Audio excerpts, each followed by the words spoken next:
إن الحمد لله نحمده ونستعينه ونستغفره ونعوذ بالله من شرور أنفسنا ومن سيئات أعمالنا من يهده الله فلا مضل له ومن يضلل فلا هادي له أشهد أن لا إله إلا الله وحده لا شريك له وأشهد أن محمدا عبده ورسوله اللهم صل وسلم وبارك على سيدنا محمد وعلى آله وأصحابه ومن تبعهم بإحسان إلى يوم الدين أما بعد فيا عباد الله أوصيكم ونفسي بالتقوى الله فقد فاز المتقون قال الله تعالى في القرآن العظيم أعوذ بالله من الشيطان الرجيم يا أيها الذين آمنوا اتقوا الله حق تقاته ولا تموتن إلا وأنتم مسلمون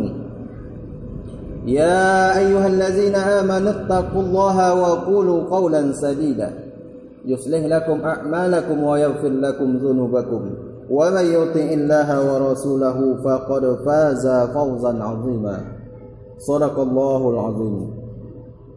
Hadirin jamaah Jumat yang dimuliakan Allah, bersyukur kita kepada Allah Subhanahu wa taala sampai hari ini kita masih diberikan hidup oleh Allah, masih diberikan sehat oleh Allah, dan juga masih istiqamah dalam iman dan Islam. Bersyukur dengan ucapan alhamdulillahi rabbil alamin. Bersyukur dengan perbuatan, yaitu dengan melaksanakan semua ibadah yang Allah perintahkan dan menjauhi semua dosa yang Allah larang. Salah satu ibadah yang Allah perintahkan yang paling utama adalah salat.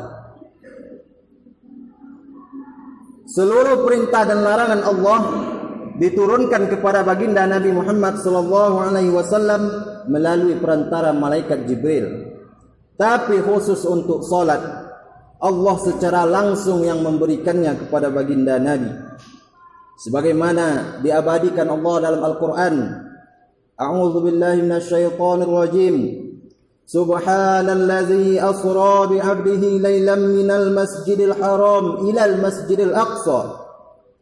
Maha suci Allah yang telah memperjalankan hambanya pada suatu malam dari Masjidil Haram ke Masjidil Aqsa. Kemudian Allah angkat beliau ke langit ketujuh, inda sidratil muntaha, sampai ke sidratul muntaha.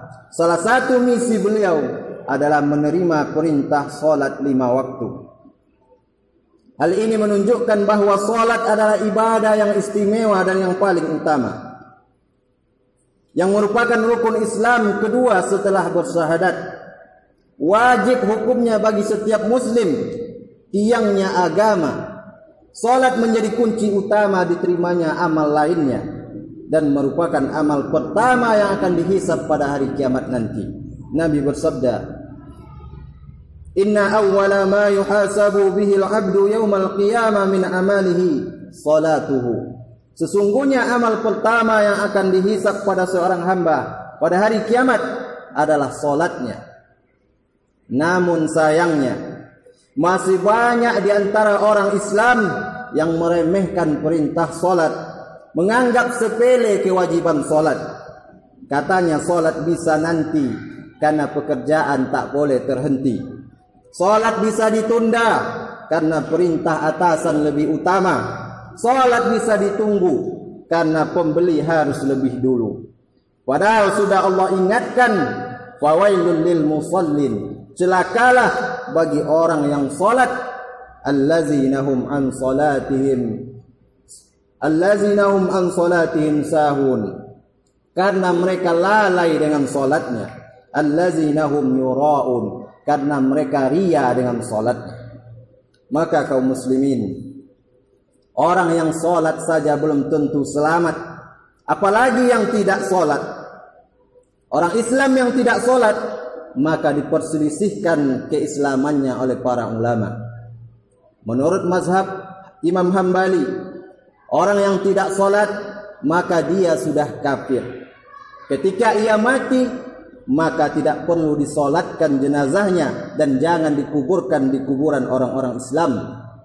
Hal ini berdasarkan sabda Nabi, baina rajuli wa baina syirki wal kufri tarkus shalah. Pembatas antara seorang muslim, seorang musyrik dan seorang yang kafir adalah meninggalkan salat. Hadis riwayat Imam Muslim.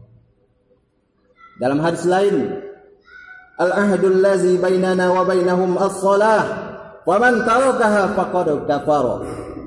Perjanjian yang mengikat antara kita dan mereka adalah salat.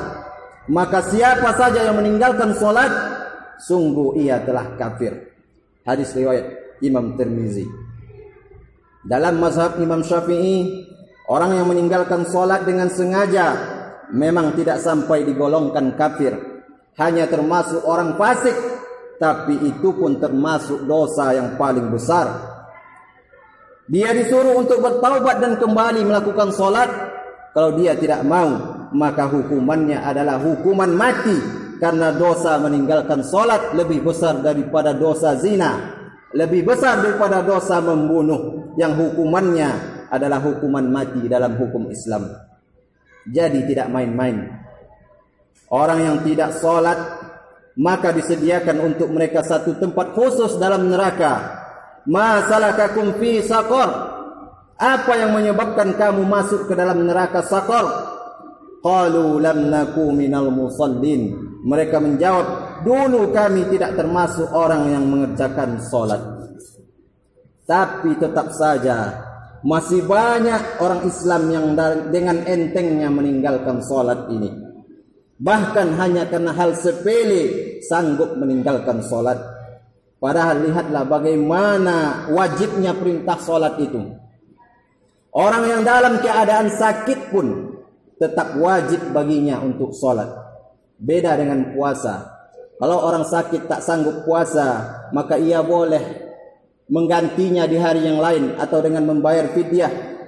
Tapi salat, bagaimanapun keadaannya, tidak bisa berwudu, maka cukup tayamum. Tidak bisa tayamum sendiri, maka ditayamumi orang lain. Tidak sanggup berdiri, maka cukup duduk. Tidak sanggup duduk, maka cukup berbaring. Tidak sanggup menggerakkan anak lidahnya, maka cukup dengan isyarat matanya. Intinya selama ia dalam keadaan sadar, tetap wajib baginya untuk solat. Sakit tidak menggugurkan kewajiban solat baginya. Begitulah pentingnya perintah solat ini. Kaum muslimin jamaah Jumat yang dimuliakan Allah, hari ini kita sudah sampai pada hari ke-14 di bulan Rajab. Setelah Rajab ini kita akan memasuki bulan Sya'ban. Setelah Sya'ban kita akan masuk bulan suci Ramadan. Maka ada ungkapan para ulama bahwa bulan Rajab adalah saatnya untuk menanam. Bulan Sya'ban saatnya menyiram dan merawat tanaman, dan bulan Ramadan waktunya untuk memanen. Maknanya, di bulan Rajab inilah waktunya kita untuk bertaubat, meninggalkan segala perbuatan dosa dan mulai melatih diri beribadah. Lalu di bulan Sya'ban nanti saatnya meningkatkan amal, memperbanyak ibadah, dan di bulan Ramadan kita mulai terbiasa dengan beramal soleh, ringan untuk mengerjakan semua ibadah, baik yang wajib maupun yang sunat. Maka manfaatkan bulan Rajab ini untuk menanam. Bulan ini adalah bulan haram, bulan yang dimuliakan Allah. Jadi jadikan bulan Rajab sebagai titik awal untuk bertaubat kepada Allah. Sudah cukup semua dosa-dosa kita selama ini yang meninggalkan salat. Sampai kapan akan melakukan kemaksiatan ini? Allah membuka pintu taubatnya untuk orang-orang yang ingin bertaubat. Wa tubu ilallahi jami'an ayyuhal mu'minun. Bertaubatlah kamu sekalian kepada Allah, wahai orang-orang yang beriman. La'allakum tuflihun, supaya kamu beruntung. Selagi Allah beri kita hidup, selagi Allah beri kita kesempatan, karena ketika tiba masanya, ketika sampai waktunya malaikat maut datang, tidak ada lagi yang bisa dilakukan kecuali penyesalan, jeritan, kesakitan karena menanggung siksaan dari Allah. Coba sejenak kita renungkan, betapa banyak orang yang ketika keluar rumah masih bisa berjalan sendiri, masih bisa naik motor sendiri, naik mobil sendiri, tapi pulangnya sudah ditandu, sudah berada dalam ambulans. Betapa banyak orang yang ketika keluar rumah masih bisa pakai baju sendiri, tapi ketika sampai di rumah, orang lain yang membukakan bajunya untuk dimandikan jenazahnya. Maka yang masih melalaikan dan meninggalkan solat, bertaubatlah kepada Allah.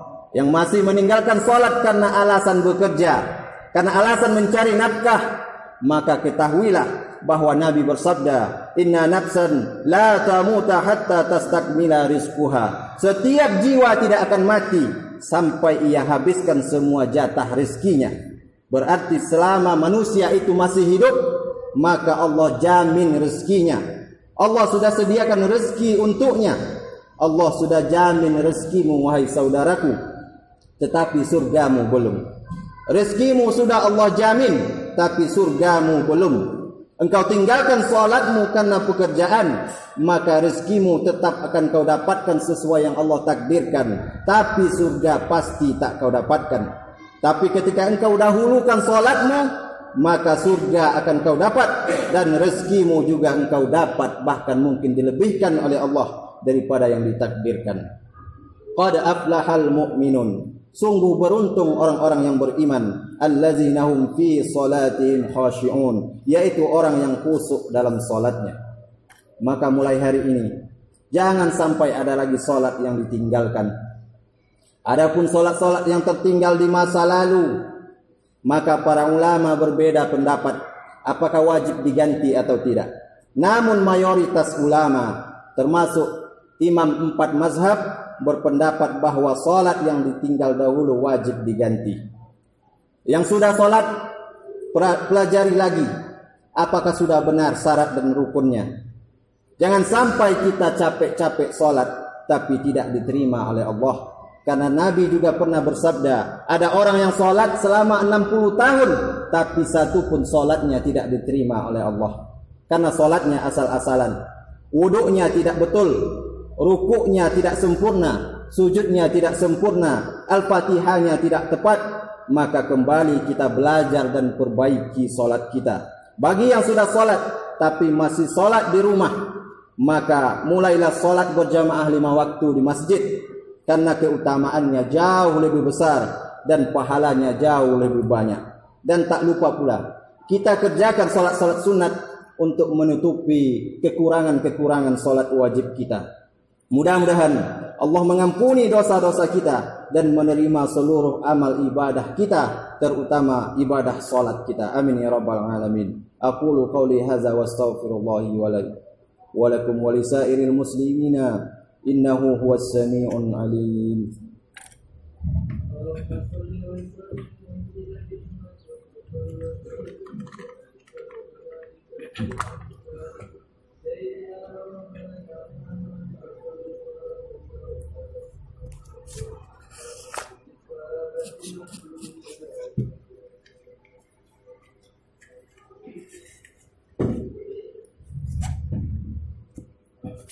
Alhamdulillah.